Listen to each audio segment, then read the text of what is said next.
Welcome back. Crane Durham's Nothing But Truth, proudly on AFR Talk. Great to be with you. I'm going to be talking about a latest partnering we have, and excited about this.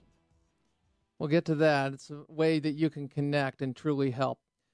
Crane Durham's Nothing But Truth, AFR Talk. If you're concerned about the internet tax, well, so am I. We'll give you the latest. Pete Sepp will be with us, top of the hour, of the National Taxpayers Union, and he'll break it down. Following Pete, we will have everything Benghazi. That's right. Benghazi 9/11 director, Buzz Jacobs, will be with us. Now we move to, well, President Obama speaking to Ohio State graduates and offering them a piece of advice. Roll it. We, the people, chose to do these things together because we know this country cannot accomplish great things if we pursue nothing greater than our own individual ambition. Unfortunately, you've grown up hearing voices that incessantly warn of government as nothing more than some separate, sinister entity that's at the root of all our problems. Some of these same voices also do their best to gum up the works. They'll warn that tyranny is always lurking just around the corner. You should reject these voices, because what they suggest is that our brave and creative and unique experiment in self-rule is somehow just a sham with which we can't be trusted. Okay, now I'm going to get to part two of this, but let's beep, back it up. Beep, back it up there, Chief, with respect, Mr. President. I'm just going to tell you this. The president takes no responsibility for his failed policies, does not understand what America is. And what do I mean by that? Because he wants to transform it. He thinks it's fundamentally unfair, and it's government to make everybody more equal. Okay? That's what he believes, economically or otherwise. Spread the wealth. He said, we did some things. He's talking about government doing things, forcing you to buy a product. That would be health insurance. We did that. No, government did that and imposed it on the people. And our founders had a healthy skepticism of government because they understood human nature and they understood that we are all fallen and we don't don wings and a halo following election to office.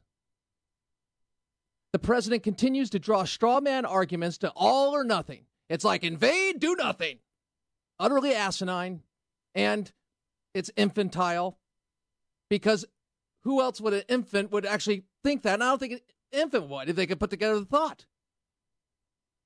I'm not trying to be funny here, folks. This is ridiculous. And that's why whenever he's challenged, when it's a debate and somebody can formulate a sentence and is a pretty good speaker and is on point, well, they open up a can of whoop-tush on him, figuratively speaking, and make him look flat, make him look unprepared, because they give him his record. Now, he's speaking and saying, don't buy those voices of tyranny. What you want to do is, it's not all about self-interest. Self-interest or work for the state. We come together. He's lost. And what's really sad is he's a two-termer. Roll it. We have never been a people who place all of our faith in government to solve our problems. We shouldn't want to. But we don't think the government is the source of all our problems either, because we understand that this democracy is ours. And as citizens, we understand that it's not about what America can do for us. It's about what can be done by us together through the hard and frustrating but absolutely necessary work of self-government. And class of 2013, you have to be involved in that process. Okay, that's not what your country can do for you. You can do for your country. Again, going to the government idea of, first off, saying government can't solve anything. Oh, really, Mr. President? As a conservative, that's what I believe. It can't solve anything. Well, it can protect us. It can regulate interstate commerce. I think that's what its job is. But hey, let's play that little bogus setup and go into your little fantasy land of all or nothing and demagoguery. Now, if he is talking about people reaching their potential, then free them up and get the government off their back and stop demonizing people that actually build something. Because they did build it. What about the roads they use? Really? Really? I want to highlight the fact that this is not about President Obama. It's about the presidency and the view on government. Because President Obama, after his term is over, somebody else is going to be in there. They may be more left, I don't know how, or they may be more conservative. Who knows? Your vote, your business. This is about an idea and a man who is the commander-in-chief, our president, shaping the debate.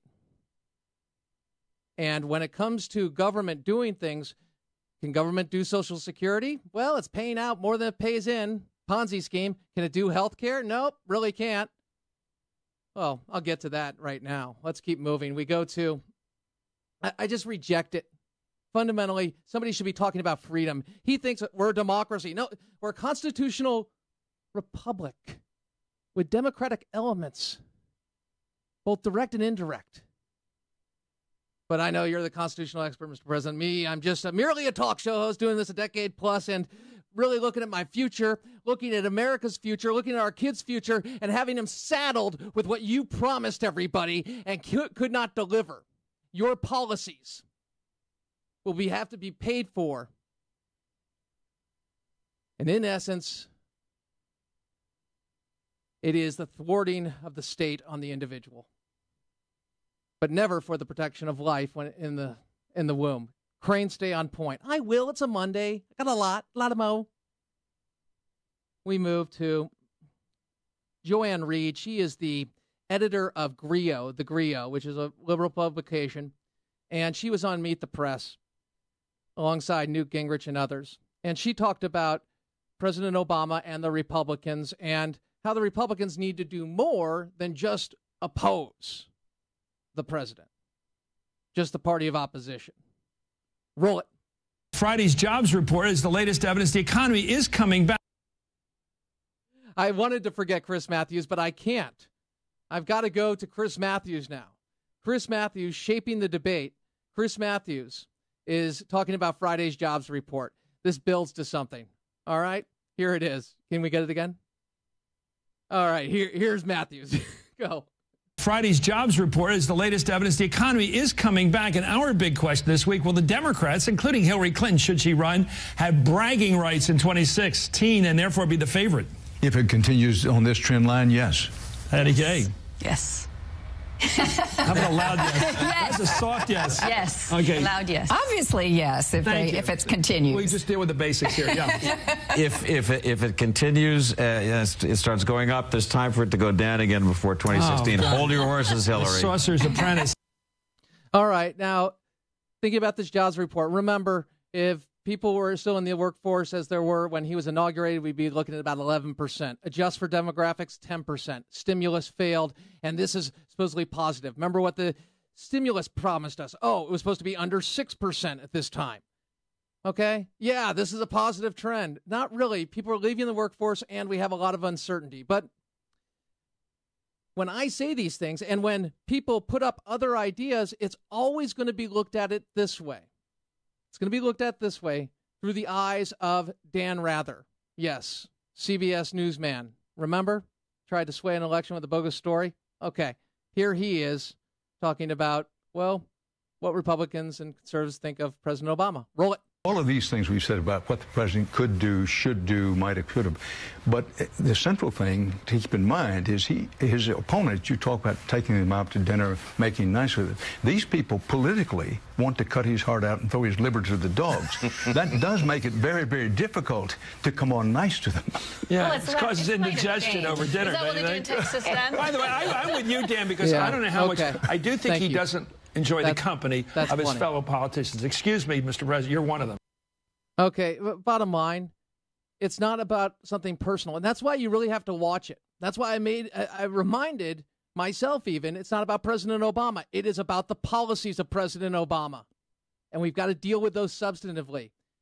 Joanne Reed is the editor of Grio, a liberal publication. She was asked what Republicans need to do with President Obama yesterday on Meet the Press. Roll it. Well, I don't think that there's any objective fact that could really help the president with this particular Congress. I mean, I think some people have described the current Republican Party as sort of post-policy because really they're so fixated on opposing Barack Obama that I'm not sure that there's any objective set of facts that could change the calculus of how he's able to deal with them. I think what we have is a Republican Party that needs to decide that it has to actually govern, that just opposing Barack Obama is not enough.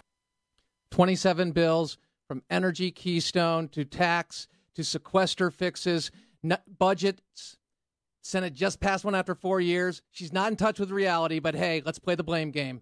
Part 2 now. Roll it. And when you look at the economy and the fact that it isn't growing more strongly, we've been trying to force ourselves to do austerity, which has not worked in Europe, which has actually harmed the European economy. And so without being able to do a robust agenda from Washington that does smart spending and smart tax increases the way we did in 1993 when Democrats alone, without a single Republican, passed that omnibus budget bill in 93 that actually got 90% of the way toward the fiscal balance we achieved in the 90s, without being able to do sane policy in Washington, you can't expect the interpersonal relationship improvement to change the economy. All right. Now, so many ways that she is wrong, but let's just break down a few. One, the Clinton tax hike actually slowed the recovery. Two, when he cut taxes, that's when you saw the economy take off. And he did it twice with capital gains, among others with tax credits, by the way. So she's identifying a tax cut and saying raising taxes. No, it slowed it big time. But on that note, smart spending? See, this is what liberals do. It's always about over yonder. It's never about proven record. It's about, we just need to do it. We need to do it more intelligently, like the stimulus, like health care. And so no matter what the record says, it says we can do better in government because we know better. What about the record? Well, I'll distort it. I'll lie, in essence. But hey, it's okay because we can do better. As long as government can control more, tax more, regulate more. On the flip side, our good friend, Ryan Morrow. Chemical weapons, Syria red line update. That's next. AFR Talk.